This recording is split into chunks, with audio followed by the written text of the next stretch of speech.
बरोबर पद्धतीने ते प्रमाणपत्र देऊन त्यांना या लाभचा फायदा करता येईल असं काहीतरी मंत्री महोदय ह्याच्यासाठी करणार आहात का?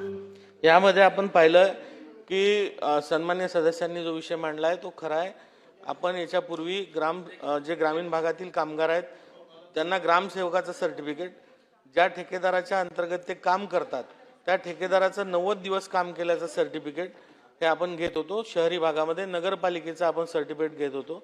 पण यामध्ये मोठ्या प्रमाणात ग्रामसेवकांचं आंदोलन झालं। आपण या संबंधात ग्रामविकास विभागासोबत वेळोवेळी बैठका केल्या, पण अजूनही त्या आंदोलनातनं तोडगा निघाला नाही आहे। त्यामुळे तोपर्यंत आपण जे ठेकेदार ज्यांच्या इथे यांनी काम केलंय अशा ठेकेदाराचं 90 दिवसाचं अनुभवाचं प्रमाणपत्र घेतोय आणि त्यावर त्यांची नोंदणी करतोय।